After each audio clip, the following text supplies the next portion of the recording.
देखिए, जिस तरह से बिहार की जनता ने प्रचंड बहुमत दी है एनडीए को, तो ये एक इतिहास रचा है बिहार की जनता ने। कई गणमान्य केंद्रीय मंत्री थे, कई मुख्यमंत्री थे, कई 11 राज्यों के 11 राज्यों के मुख्यमंत्री थे और लाखों लोगों इसकी साक्षी बने हैं कि हम 1 करोड़ महिलाओं को लखपति दीदी बनाएँगे, 1 करोड़ युवाओं को रोजगार देंगे, स्वरोजगार देंगे। ओरमा ग्रुप, जो सोचता है वो करता है।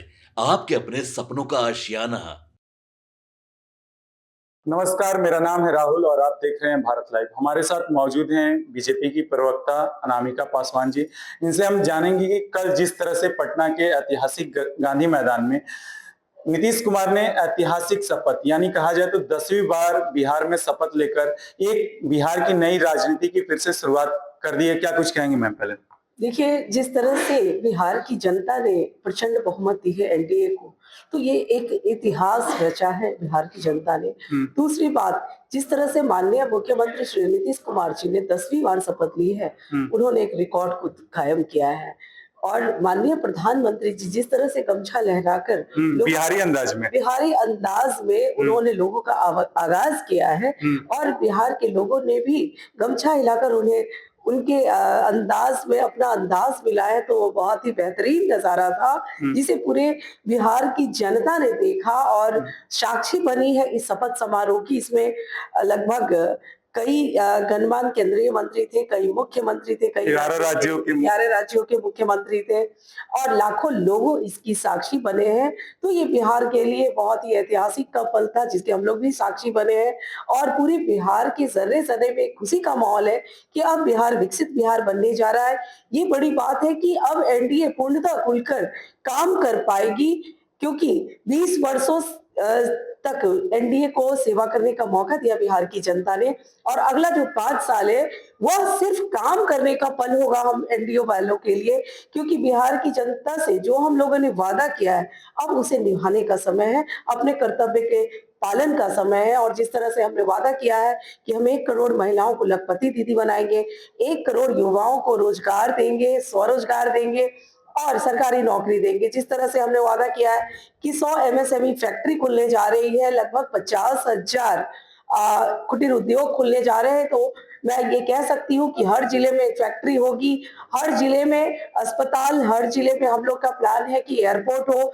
जिस तरह से आपने कनेक्टिविटी देखी है, उस कनेक्टिविटी को हम और बेहतर बनाने जा रहे हैं और बिजली में जैसे अब तो 100% हो गया, लेकिन उसमें और भी बेहतर सुधार करने जा रहे हैं और लोगों की जन सुविधाओं का ध्यान खासा ख्याल रखा जाएगा। मैम, आप तो ने ये बता दिया, लेकिन शपथ के पहले एक चर्चा थी कि 6 विधायक पर 1 मंत्री होंगे, लेकिन जहां कल शपथ हुआ तो मात्र 26 मंत्री ने ही शपथ लिया।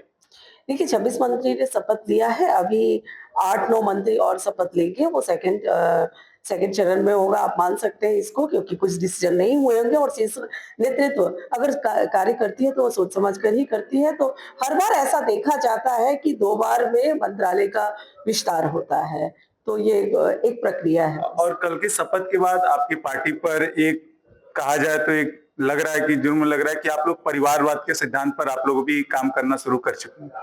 देखिए, ये उनकी पार्टी का मामला है और वो उन्होंने खुद से कहा है कि हम चाहते हैं कि नए-नए युवाओं को भी राजनीति में योगदान करने का मौका मिले, उन्हें अपने कार्यों का प्रदर्शन करने का मौका, अपनी कार्यशैली भी दिखा सके वो बिहार को कि एक पढ़ा-लिखा नौजवान भी आकर राजनीति में कार्य कर सकते हैं।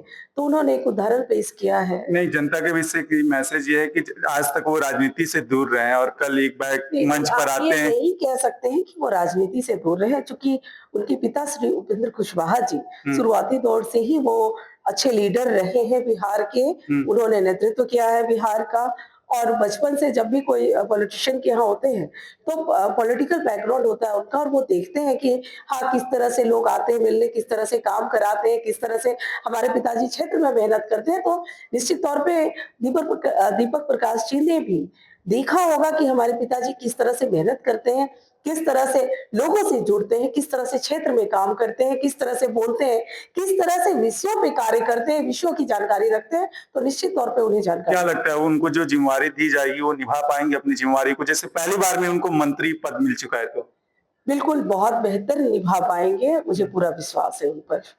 क्या कुछ 100 दिन का एजेंडा क्या रहेगा एनडीए का? जिस तरह से कल नीतीश कुमार शपथ ले चुके हैं, 100 दिन का आप लोग का एजेंडा क्या है? देखिए 100 दिन का जो एजेंडा हमने जो मैनिफेस्टो अभी पब्लिक के सामने, बिहार वासियों के सामने रखा है, उस पर ही अभी योजना बनेगी और इस कार्य योजना को आप जानते हैं कि फरवरी में, मार्च में आपको बजट पेश होगा, तो उसी की तैयारी है। चलिए तो धन्यवाद मैम आपको समय देने के लिए। मैम ने स्पष्ट कर दिया कि जो भी एनडीए ने चुनाव के पहले जो भी अपना मैनिफेस्टो जारी किया था, उस मैनिफेस्टो के तहत ही 100 दिन का जो एजेंडा है पूरी तत्परता के साथ उस पर काम किया जाएगा। और जहां सवाल किया गया परिवारवाद पर, तो उन्होंने कह दिया कि बिहार में नए युवाओं को मौका दिया जा रहा है कि बिहार को और विकसित और आगे लेकर जा सके। तो आप देख रहे थे भारत लाइव, धन्यवाद। आपके सपनों को हमने सजाया है, ई होम्स पैनोरमा को हमने बनाया है। ई होम्स मेरा एक सपना था जिस पे मैं पिछले 4 साल से काम कर रहा था। हमने जो बनाया है वो सबने है माना। ई होम्स पैनोरमा में हो आपका भी आशियाना। और फाइनली हमने 2021 में इस प्रोजेक्ट को लॉन्च किया। बहुत लोग अप्रिशिएट कर रहे हैं कि पूर्णिया जैसे शहर में, बिहार के, एक तो बिहार की बात करें उसमें भी पूर्णिया जैसे छोटे जगह में इस तरह का लाइफस्टाइल देना, ये सुन के हम लोगों को बहुत अच्छा लगता है। ई होम्स में हमने कुछ और भी किया है, जैसे हम जिस जगह में रह रहे हैं हमारे फैमिली सिक्योर हो, उनको सिक्योरिटी का ध्यान में रखा है। आपकी सुविधा और सुरक्षा आपके लिए खास है, ये आपका विश्वास है। इसमें आर्टिफिशियल इंटेलिजेंस का 7 लेयर सिक्योरिटी का हमने इस्तेमाल किया है। लस ग्रीन कैंपस को बनाया है। यदि हमारा बाउंड्री वाल है तो वो वर्टिकल गार्डन है।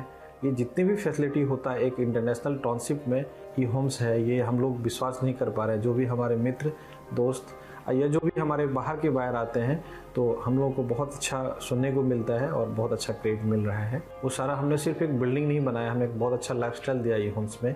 और मेरा एक सपना था जिसको मैं आज फुलफिल होते हुए देख पा रहा हूँ। ये आपका आवास है। ई होम्स पैनोरमा में अब आपका निवास है। E Homes Panorama, luxurious lifestyle redefined. Panorama Group, जो सोचता है वो करता है। अगर ये वीडियो पसंद आई और वह बिहार के राजनीति और बिहारियत से सरोकार रखेनी तो सब्सक्राइब बटन दबा के चैनल के सब्सक्राइब कर ली। ओजे एगो घंटी बा, ओकरा बटन दबा देला से कुल सटीक और मारक खबर रुआ मुफ्त में मिल जाई। अगर रुआ पत्रकारिता के हमनी के नया प्रयोग में सहयोग कर चाहतानी तो ज्वाइन बटन दबा दी। पेटीएम नंबर नोट कर ली 9386